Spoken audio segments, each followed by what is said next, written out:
Добар ден, почитувани. Ова е стартот на најновата Телма амбуланта. Дали хијалуронските филери ќе ни ја растегнат кожата, а ботоксот ќе ни создаде вкоченет израз на лицето. Естетските процедури привлекуваат големо внимание и желба да се испробаат, но кај некои луѓе создаваат и страф од можните компликации. За најчестите дилеми поврзани со нехируршките естетски третмани, денеска разговараме со научен соработник, доктор Игор Пеев, специјалист по општа хирургија, субспецијалист по пластична и реконструктивна хирургија од Универзитетската клиника за пластична и реконструктивна хирургија во Скопје. Започнуваме веднаш по рекламниот блок.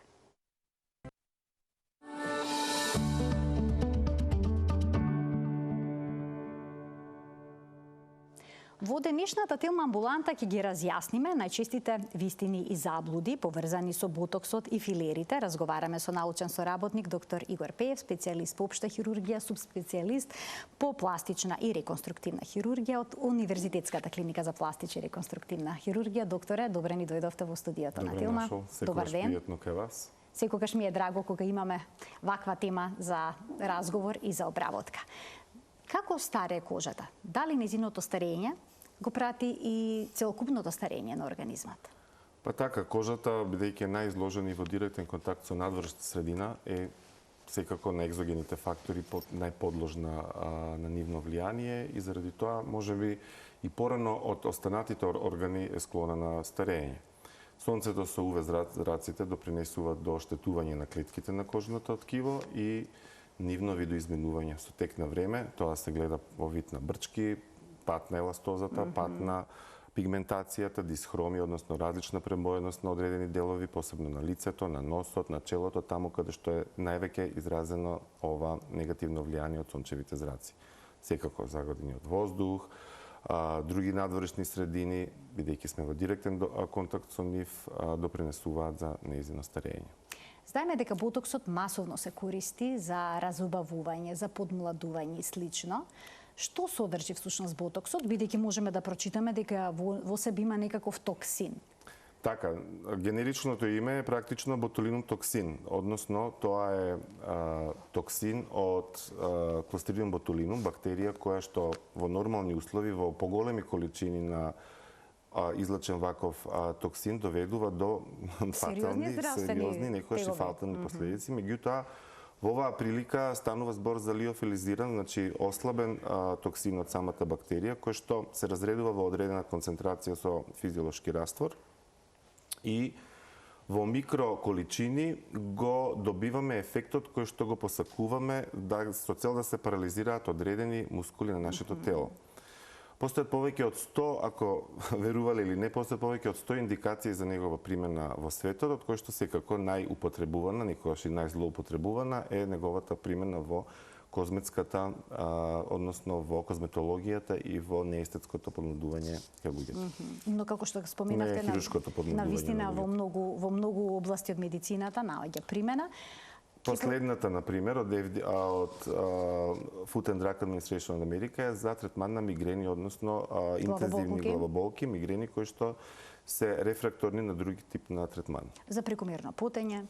Исто така, хиперхидроза е едно од често, посебно во овие пред лето месеци, посебен осврт исто се пациентите со хиперхидроза или прекомерно потење во пазувите и на други места. Па и пациенти кои што имале мозочен удар, кои што имаат спазам на мускулите, исто така го применуваат, но денеска ќе зборуваме за примената на ботоксот во естетски цели.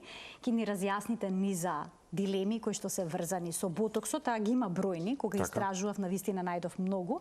Ќе започнеме со првиот блок вистина и заблуди, ќе разрешиме денеска цели 2 блока, вториот дел ќе биде посветен на хијалуронот, но кога зборуваме за ботоксот, ова ние го издвоивме.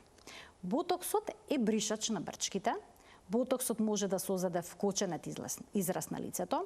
По апликација на ботокс може да се спуштат очните капаци. Ботоксот може да се користи превентивно. Ботоксот не се препорачува за време на бременост и доење. Ботоксот не е филер, ниту е негова замена. Ќе започнеме, докторе, од првата дилема. Се ова што го набројавте е вистина. Значи, дали ботоксот е бришач на брчките, односно дали може да ги отстрани сите брчки на лицето, дури и оние кои што се ова е длабоки? делумно вистина. Зошто? Бидејќи неретко се среќаваме со пациенти во поодминати години кога сакаат со еден третман на ботокс да ги избришат брчките. Тоа е невозможно заради две причини. Прво, меморијата на кожата е веќе подолго време заради мимичките движења на лицето. Самата кожа има веќе меморија од таа мускулна активност и потребно е неколкократно повторување на ботокс третман за да направиме бришење на таа меморија. А тоа ќе доведе до бришење на тие брчки. Така да кај помладите целосен ефект се постигнува со еден третман. Со еден третман кај помлади пациенти во нивната почеток 4-та деценија на пример, со еден третман од ботокс може да кажеме дека ботоксот е бришач за брчки. Затоа ова е делумно вистина, односно за младите е бришач на брчки, за постарите е ублажувач на брчките, но со неколкократно повторување на овој третман ќе доведе до бришење на тие брчки. Добро, одиме понатаму. Вели по апликацијата на ботоксот може да дојде до ефект на вкочен израз на лицето, односно неможност да се изразат емоции. Можеме да видиме и славни актерки како Никол Кидман, која што едноставно не може да изрази никаква емоција на своето лице. И јас секогаш велам кога работиме во естетската, било да е хирургија или нехируршки третмани, консензусот, односно балансот помеѓу желбата на пациентот и можностите на докторот се клучни. Многу често доаѓаат пациенти и велат смрзнете ми го челото. Значи, самите тие бараат да бидат смрзнати, односно да не можат вегите да се подигна, да не може да се направи брчка меѓу вегите, односно така наречените динаески. И самото тоа доведува до вкоченување на одреден дел од мускулите. Всушност, ботоксот и тоа прави, ги парализира мимичките фацијални мускули. Доколку се претера и на други регии од лицето, например, околу устите, на вратот, може да доведе до деформирање на одредена мускулатура на лицето и тогаш навистина резултатот може да биде неубав. Значи да делува лицето безизразно, ладно, без можност да направи некоја гримаса или емоција. Но, докторе, доколку имам изразени мимички брчки, бидејќи имам изразена експресија на лицето, може ли тогаш да се нанесе ботокс на секој дел? Како ќе го решите проблемот? Дозирањето го одредува докторот зависно од активноста на мускулот, односно мускулната активност, возраста на пациентот и неговите очекувања. Колку голема доза ќе ставиме, зависи од сите овие фактори. Доколку претераме со дозата и ефектот на ботоксот е преголем, секогаш добиваме непосакувани ефекти, меѓу кои ви напоменавте спуштање на очните капаци заради парализа на леваторот на очниот капак или, например, кога не може да се насмеат заради парализа на зигоматикус мајор, кога практично самите пациенти, тоа неретко го гледаме ке водителките на америчките телевизии, кога немаат една вештачка насмевка, која што ни е чудна. Така да, сите овие непосакувани ефекти некогаш не можеме да ги спречиме доколку желбата на пациентот е, например, воопшто да немаат брчки околу очите. При апликација на брчки околу латералните агли на очите, односно така наречените краусвит или стапала од гавра што ги имаме при смеење на самите очи. Така, не доведуваме само до блокада на орбикуларис околи мускулот. Сите тие мускули што ги имаме на лицето, ги има многу, се многу блиску еден до друг, значи се во заемен сооднос. Тој дифузиран во точката на апликација 1 до 3 см зависи од брендот и неминовно е да дојде до дифузија и зафаќање и на некој мускул што не сакаме да го блокираме. Така да, ако овие дози се повисоки, неретко доаѓаме до нус појави на блокада на мускулите што сакаме да ни функционираат. Така да добиваме на еден дел блокирање, на друг дел олабавување, но неретко и блокада на тие мускули што сакаме да ги имаме. Може тоа да доведе до асиметрија на лицето? И може да доведе до асиметрија, кога пациентите доаѓаат, сега да не звучам брутално, страшно, дека ова е нешто многу страшно, меѓутоа за 2 недели обично им советуваме консултација, уште еден преглед и доколку има потреба за корекција, односно до коригирање на одредени непосакувани моменти, да го искоригираме со уште некоја Ново е доза. минливо. Ново е минливо. Ова е Сепак, се минливо. Дејството на ботоксот поминува по колку време? Токсинот делува 4 до 6 месеци, после што функцијата на мускулот се враќа. Сега, што се максималниот случува? ефект кога се постигнува, од кога ќе се аплицира? После втората недела веќе тој е максималниот ефект. Што е битно кај луѓето, тоа е практично еден психолошки неурофидбек што се јавува при блокада на одредена мускулатура, не само на лицето, него на било кој дел од телото. Човекот мемориски го забележува отсуството на мимика во тој мускул. Односно, до неокортексот и до кортикалната маса се праќаат импулси дека тој мускул веќе не му функционира. И ако еден човек во 2-3 наврати става ботокс, а претходно бил многу експресивен на лицето, он практично заборава дека тие движења му се блокирани, односно дека може да ги направи. И самата навика, заради таа спрега на неурофидбек, му кажува дека тој и после дејството кога ќе помине, веќе не ги крева, например, вегите. И на тој начин, тоа е вториот посакуван ефект од ботоксот, за кој што дава меморија на самата личност, на мозокот, дека тие мускули му се инактивирани. Инактивирани и на тој начин не се продлабочуваат и понатаму брчките. И на тој начин периодот помеѓу два ботокс третмани се пролонгира. Нема потреба да се става толку често. Еве, видовме дека може по апликација на ботокс да се спуштат очите капаци. Каде всушност треба да се нанесе ботокс за тоа да се случи? Ако се нанесе на челото, може да дојде до таков проблем? Да, зависи, има сега техника, не би ја објаснувал, пошто е деликатна и зависи од видот на брендот на кој материјал се користи. Меѓутоа, преголеми дози, преблиску поставен ботокс во висина на орбиталниот горен раб може да доведе до дифузија на таа течност, бидејќи он е веќе растворен физиолошки раствор и као што постои дифузија, откивото од таа течност може да доведе до активност негова во ретробулбарниот дел, односно под очниот капак, каде се припојуваат мулеровиот мускул и леваторот, сами по себе подигнувачи на горните очни капаци, а тие се многу мали и осетливи мускули. Доколку се парализираат истите, доаѓа до паѓање на очниот капак, работа која што за среќа е транзиторна, значи поминува, но е многу непријатна затоа што лицето наместо да е убаво изгледа асиметрично и неубаво. Следната дилема, ботоксот може да се користи превентивно, односно да се користи за да не се создадат брчки на лицето. Така. Се советува ова? Една од начините, еден од модусите на користење на ботокс е блага варијанта на ботокс токсин, познатата бејби ботокс, значи кога лицето користи мали дози на ботокс со цел да се анулира максималната активност на мускулот, но при тоа пак да зачува дел од мускулната активност и на тој начин се одолговлечува користењето на ботокс во целосна фул дози, што велиме ние. И тоа е еден од начините за превентивно да се користи во фул дози или во раната фаза на старење. Жените почнуваат да стареат, верували или не, на 28 година, мажите малце покасно на 30-та, така да веќе во тие години може превентивно да се делува со цел да се ослабат тие мускули, а исто заради неурофидбекот да се одвикнат доколку премногу прават гримаси од самата таа навика на гримасирање на лице. Се случува помлади лица, помлади девојчиња од 28 години да дојдат и да побараат ботокс за да задржат младоста? Се случува, да. Каква е возрастната граница? Кој најчесто ги бара овие третмани? Не е само третман за брчки. Со ботоксот може да се прават и некои интересни, например, движење на делови од лицето, например, подигање на веги. Актуелно да се подигаат вегите, така да посебна техника за подигање на веги и ке помлади лица. Другата варијанта е кога ги тетовираат вегите, така да помеѓу овие две младите девојчиња секако бираат едно од овие две. Едно од начините и ботокс.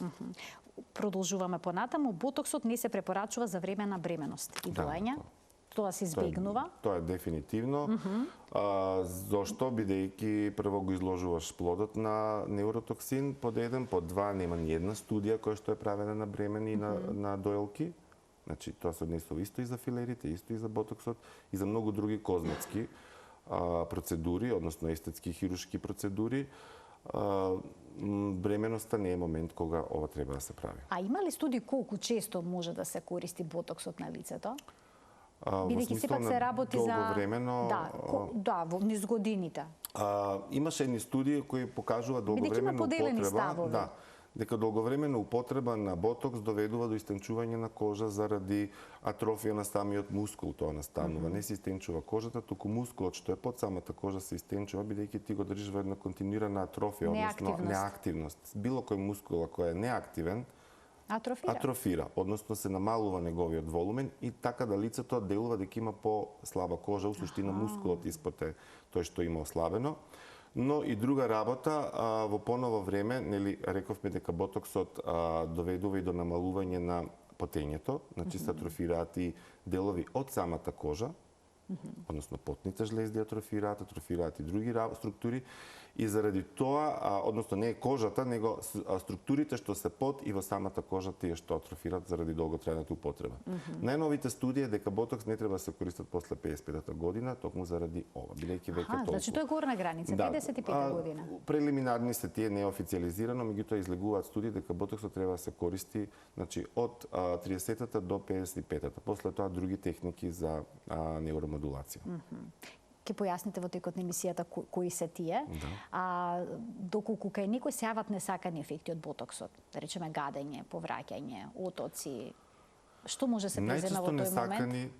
Гадење, повраќање не се случило, иако заради конзервансите што постојат внатре може да се јави алергиска реакција на било кој продукт, ретка, но како ризик постои.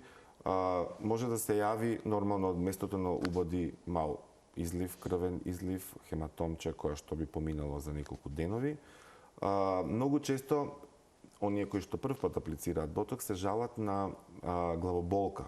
Зошто? Бидејќи како ослабуваат едните мускули, другите го појачуваат своето дејство и тоа го осеќаат пациентите као нелагодност и стегање на главата, односно една вид на главоболка или постинекциона мигрена, која што поминува додека се адаптираат тие мускули. Дали ботоксот може да се нанесе на било која регија на лицето? Има ли место на кое што не препорачувате да се стави ботокс? Генерално, ботоксот е индикација за третман на горна третина на лице. Значи, третман на чело, третман околу очи. Во поново време многу интересен е нефретити лифтингот, односно третман на платизмата. Тоа е еден голем плочест мускул што се наоѓа под кожата на вратот и кога постојат едни брчки на вратот, исто може со ботокс да бидат и тие како врвчасти творевини да се инектираат со ботокс и истите да ги снема. Тоа е нефретити лифтинг што доведува од друга страна подигање на горната мускулатура. Бидејќи овој дел се парализира, но за сметка на тоа горниот дел на лицето појачува. И тоа е нефретити лифтинг, кога ова се атрофира, а ова се појачува индиректно, следствено. Ова е еден убав податок кој што трендовски лифт, бидејќи е не хируршки, кој што се прави на ручек пауза.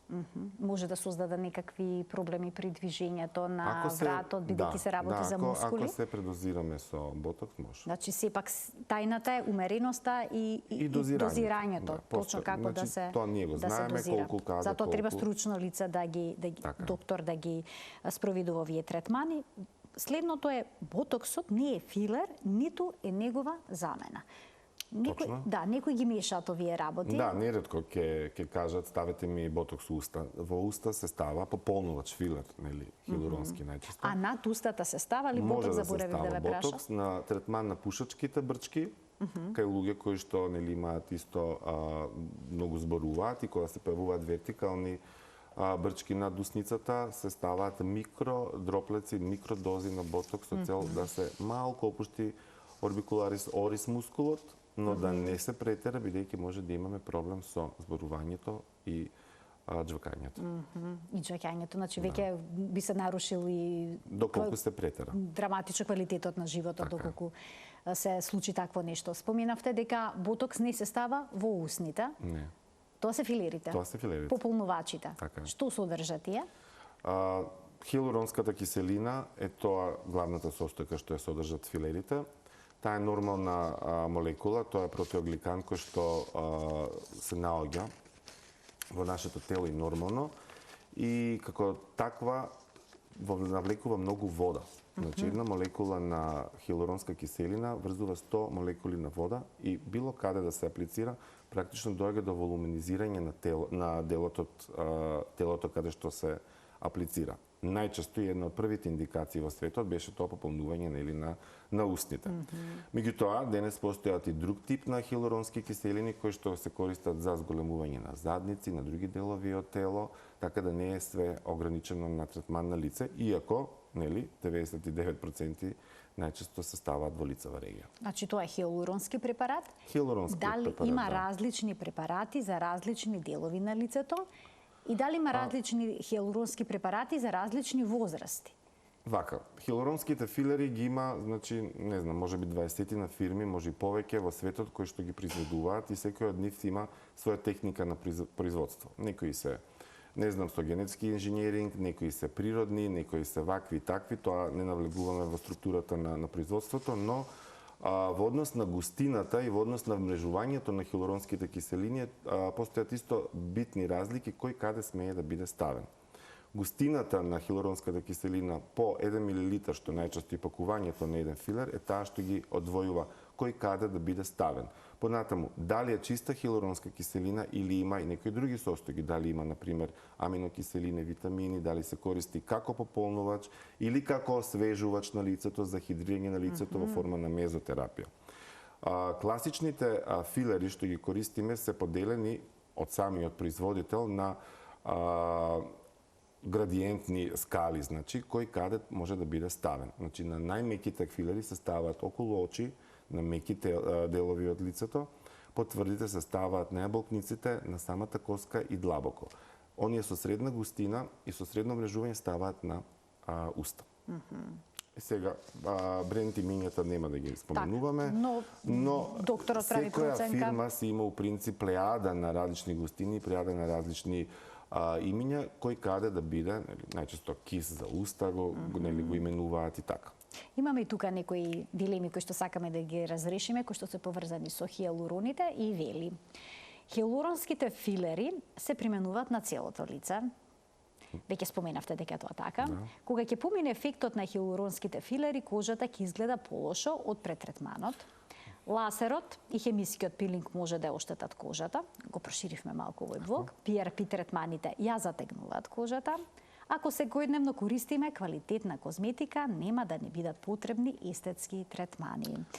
Значи, хиалуронските филери се применуваат на сите делови на лицето, споменавте, веќе објаснивте. Исто така, еве можеме да потенцираме дека не треба да се претерува и со тоа, бидејќи сите добиваат благодарение на филерите всушност унифициран изглед. Се губи индивидуалноста. Видете вака. Поголемите, ќе ги погледнете на Инстаграм, најголем дел од инфлуенсерите изгледаат исто. Јас конкретно веќе не можам ни да ги разликувам. Млади, прекрасни девојки изгледаат исто. Тоа, не знам за жал или за среќа да кажеме, тоа стана еден вид на символ не знам, на имање и така као порано што биле некои брендови. Мислам дека стана помеѓу младите тренд да се има уста направена или да се има ставено филер.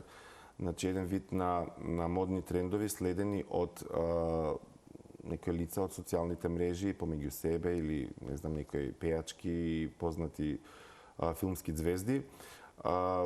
Главно ја би ги поделил пациентите на две категории: млади, трендовски ориентирани пациентки и пациенти, пошто има и мажи се повеќе, и господи во некои поодминати години кога сакаат да изгледаат природно, но освежено и подмладено. Првиот тип навлегуваат со своите желби, вака сакам да изгледам, волку, они веќе знаат како и каде треба колку да се стави. Кај нив им е битно да изгледаат волуменски истакнати јабучици, волуменски истакнати усни, потенцирани долни вилици, и тоа е тоа, бидејќи сите го имаат истиот трендовски нагон, да речам, изгледаат исто. Госпогите, повозрастните пациентки, сакаат да го освежат лицето со умерени дози на филери и обично они оставаат: докторе, вие што сметате дека ми треба?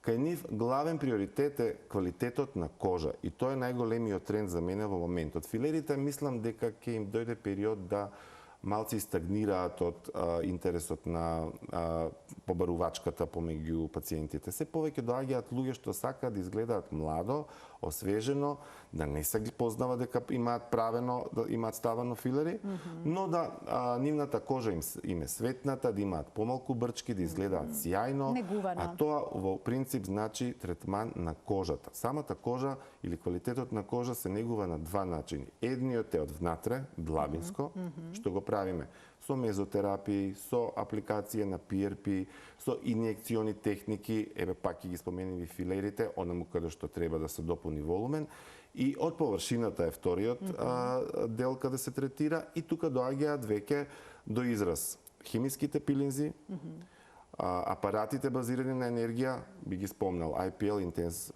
Pulse Light или светлина, ласерот, кој што исто е светлина, или ултразвучниот третман на ткивото, на кожата и под кожата, и тоа доведува до стварање на колаген. Тоа е моменталниот хит на биоревитализација на кожа, односно создавање на големи количини на колаген, што само по себе доведува до затегнување од внатре на кожата, без при тоа да се користат големи количини на филер. Бидејќи, ако престерате и со филери, и оние обтегнува кожата, така и доаѓате до тој момент на обтегната кожа, ама не заради зголемување на квалитетот, него заради препукнување од внатре од многу волумени на филери.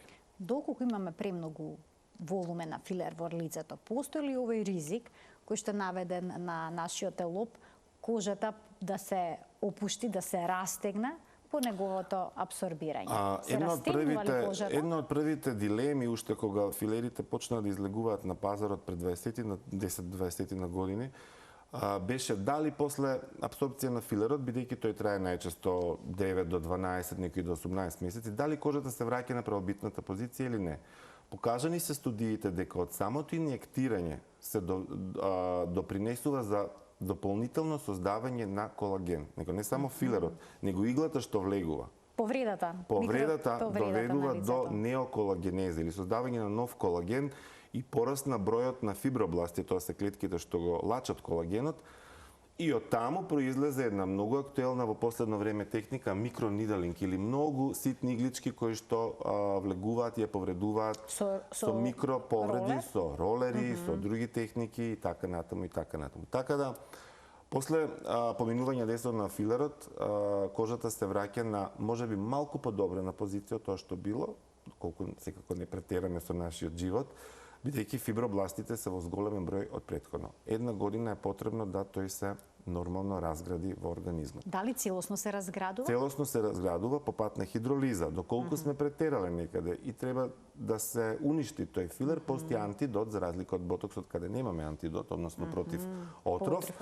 Имаме еден ензим, хелоронидаза, кој што би го стопил вишокот на филер и кој што би ја вратил кожата, односно ткивото. Не е во прашање кожа, ткивото под кожата. А кажете ми, постои ризик од ова средство за разградување на хијалуронските филери во смисол на алергија на... Постои ризик, луѓе што имаат алергија на убоди од оси, пчели, има вкрстена алергиска реакција, треба да се внимава. Високо алергиен е тој ензим хијалуронидаза. Исто така и филерите сами по себе содржат конзерванси и може некој од нив да биде алерген кај лицето кое што се нанесува, така да треба да бидеме внимателни. Филерите, не се ја овде би направила една дигресија да кажам за безбедноста на филерите. Многу некако пациентите го сватија тоа како by the way третман, како идам на фризер и така натаму. Може да дадат несакани последици, некои од нив многу тешки за корекција.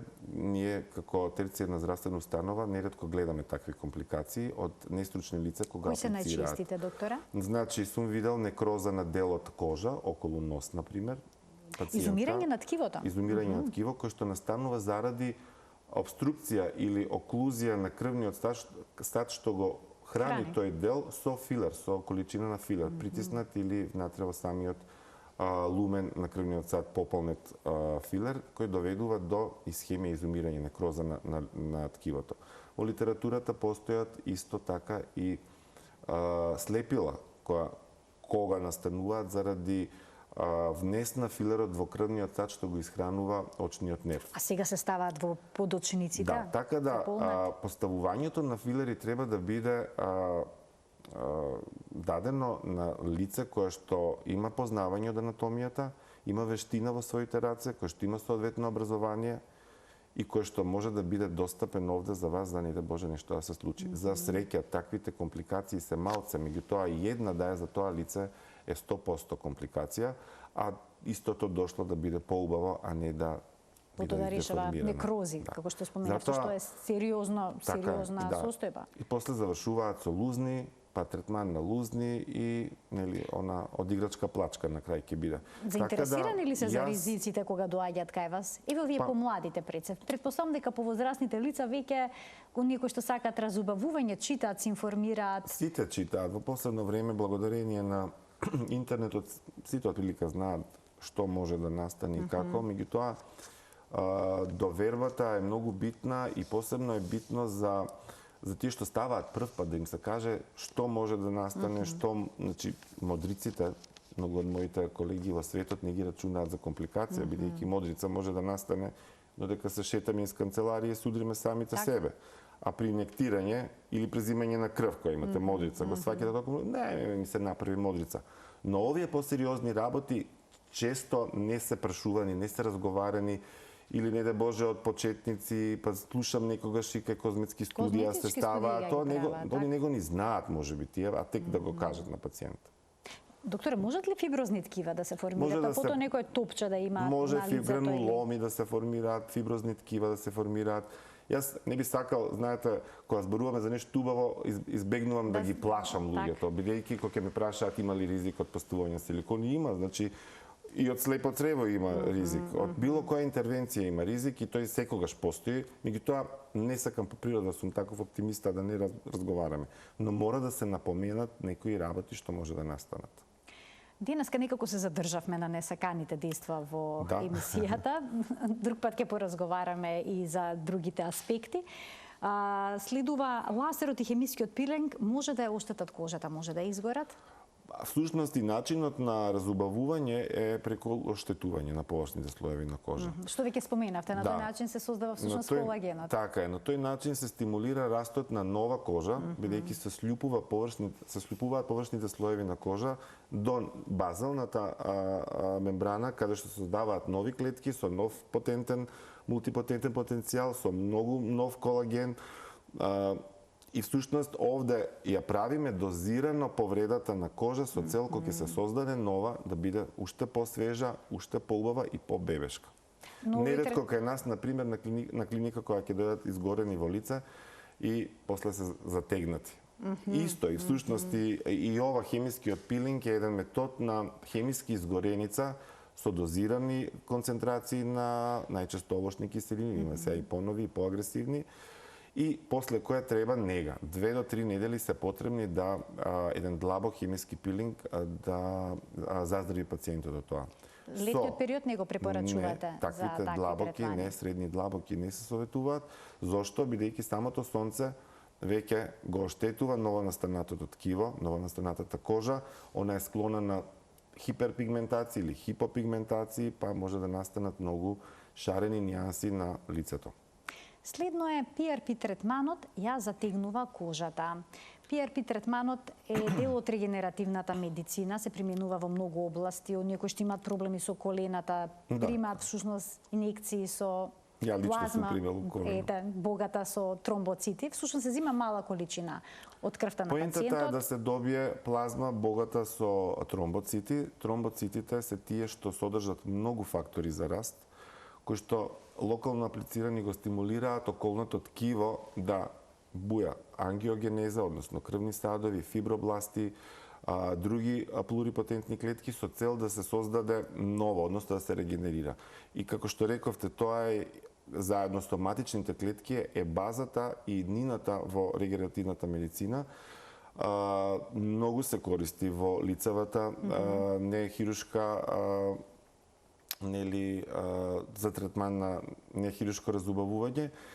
Всушност, од еден флакон на крв се добиваат 2 до 3 мл, зависи од крвта колку се зима PRP и се боцка како мали значи убоди низ цело лице или на делот каде што сакаме да го коригираме, односно да го третираме. Се поде на сите делови на боцка. И то боли? Тоа е добро, па пациентите се жалат како ситни убоди од комарец, најчесто така го опишуваат таа сензација. И може тоа да е затегне кожата? Што е убавата? Да, бидејќи се создава повторно колаген. Значи ова е вистина. Тоа е повторно во склоп на таа биоревитализација. И не се само овде PRP третманите, има и друг тип на молекули, например полиелактичната киселина го има исто тоа својство, многу е популарна во светот. Понатаму калциум хидроксиепатитот, многу популарна. Тоа се све методи на нехируршко затегање на лицето со повторување на истите, се повеќе се создава колаген и најдобрите резултати се јавуваат кај луѓе во 5-та до 6-та деценија и што не се пушачи. Зошто? Бидејќи циркулацијата овде е изразена и стимулацијата на колагенската синтеза исто така е поизразена. Значи цигарите да се изфрлат доколку сакаме секаде, да. Убав тен, убава кожа. Тоа веќе го знаеме. Тоа го знаеме. Но сега идеме на разрешување на уште една дилема. Ако секој ден користиме квалитетна козметика, нема да ни се потребни естетски третмани. Ова го наведов, бидејќи често можеме да прочитаме како или да слушнеме изјава на некои од холивудските звезди која што во години има идеално затегнато лице и препорачува некоја крема која што е на органска основа. Видете и слично. вака, зависно од тоа што пациентот, односно клиентот овде, да не ги кажуваме пациенти, што особата сака во животот. Може би некој си е задоволен со природно старење, не му се потребни ни филери, ни лифтинзи, ни ништо, него само освежена и масна кожа, која што е еден од атрибутите на младоста. Дефинитивно козметиката помага, тоа е несомнено, меѓутоа големи рандомизирани контролни студии не сме виделе. Сме виделе студии од 50 на пациенти, некој користел на пола страна оваа крема, на другата страна друга крема. Тоа се мали студии и сите покажуваат позитивни. Секогаш ги зимам како со доза на или со прашалник, зошто бидејќи најчесто се спонзорирани од самите фирми тие испитувања и би требало да имаат позитивен ефект. Нашата работа, значи работата со филери, хирургија и така и другите вакви процедури се гледа веднаш. А за козметската употреба, односно користењето на креми, е потребно подолго време на употреба, нели на кремите да ги аплицираме. И сега резултатите тука се малце двојбени. Но секако советуваме и ние користење на креми, бидејќи подобро е крема отколку ништо во секој случај. Во светот има навистина преубави. Веќе имаат и креми, еве за мала дигресија, што ги прават персонализирани креми на база на PRP. Значи, од самата PRP се прави персонализирана. И тромбоцити од нашата крв, од нашата крв земено, богата со фактори на раст, од себе направена крема за апликација на сопствената кожа. И мислам дека и кај нас веќе ја имаат. Да не правам маркетинг, да. И дава резултати, сте виделе некои пациентки кои што користат? Тоа е во зародиш. Бидејќи ви имате контакти постојано со лица кои што вложуваат многу во сопствениот изглед. Така, студиите се ветувачки, но да почекаме времето. За се нешто ново што излезе, јас давам некои 5 до 10 години да видиме како еден период, например, за да се навратам на филери, излегоа филери за зголемување на гради. И многу беа актуелни, зошто? Бидејќи нема операција, со шприцевите, се пумпаат градите, супер, одлично, кој не би посекал, меѓутоа се појави потоа проблем, и тоа во Шведска, бидејќи беше и шведска фирмата, дека тие големи молекули на хиалуронска киселина прават проблеми потоа во ткивото на паренхимот од дојката, па беа суспектни за карциноми, па ги запушуваа лимфните јазли и се повлече од пазарот и е скроз забрането повеќе. Јас, докторе, конкретно следев некои естетски хирурзи кои што се противат на честата употреба на филери, тврдеа дека не се разградува сосема филерот и оние жени кои што имаат ставено на вистина големи количини на филер, потоа не можеле да направат пластична операција на лицето, но не можеле да направат лифтинг. Сега вие сте хирург, за тоа ве прашувам. Има ли вистина во ова? Бидејќи ти беа прилично гласни, беа против нехируршките естетски третмани. Кај нас доаѓаат таквите пациентки, бидејќи сега се тие 30-тите, 40-тите, па за 10-15 години ќе дојдат такви препунети девојки, жени тогаш за фейслифтинг. Главниот проблем е за тие што користат конци, тие исто се актуелни, кои што прават јаки фибрози, односно сврзано ткиво во самата Значи, тоа не е кожа. воопшто наивно. И Бидејќи тогаш- ќе речат стави конец, затегни го лицето, не оди И на супер е, за лифтинг. почеток е супер, меѓутоа да му мисли хирург кој што треба понатаму фейслифтинг да прави. Зошто? Бидејќи внатре тие конци прават фиброзни траки. Тоа изгледа као цемент, зацементирано. Не што е само зацементирано, туку и хиперваскуларизирано, односно многу крв. И кога ние ќе ги пресекуваме тие траки, тие многу крварат. Така да, тешка е нашата работа и понатаму за здравувањето од самата пациентка. Затоа и хирурзите у принцип не ги сакаат таквите пациентки кои претходно правеле многу процедури. Тие ткива се веќе оштетени. Кога има оштетување, има повеќе лузна, бидејќи ткивата кај човекот најчесто заздравуваат со лузни, а лузната сама по себе значи потешка работа за хирургот. Од светската сцена, кого би издвоиле како некој што има направено не хируршки или хируршки интервенции изгледа совршено? Еве мене, например, J.Lo ми е пример за Па J.Lo, еве, да. Всушност таа воопшто не старее. Што точно прави? Имате значи- ли некои информации, се откривали? Не ми се јавила. Знаете, сега на интернет има многу хирурзи естетски кои што ги анализираат. Да, точно, тоа е тренд, која што правел, која е утната, која изгледа совршено, како изгледа Мики Рукло, нели тоа беше еден период. Пак ќе кажам, хит е сега биоревитализација, квалитетна кожа, дозирано зголемување на волумените, значи дозирано потреба на филери.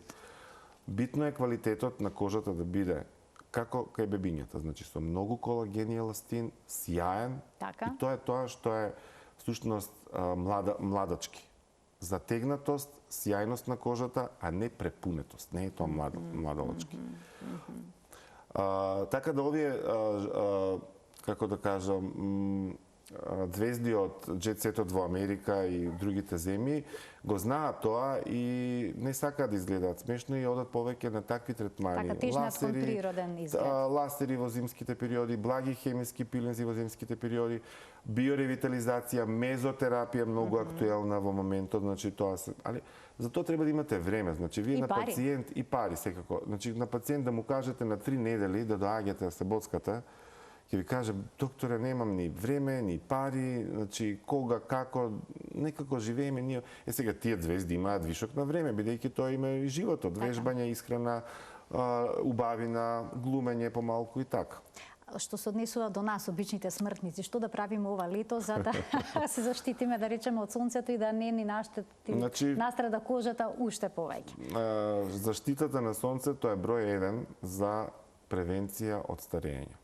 Како да заштитиме механички со големи капи, со шами, со огромни наочари и не механички со нанесување на креми со високи фактори на заштита од сонце. Сега е во тренд исто да имаме малку потемен тен.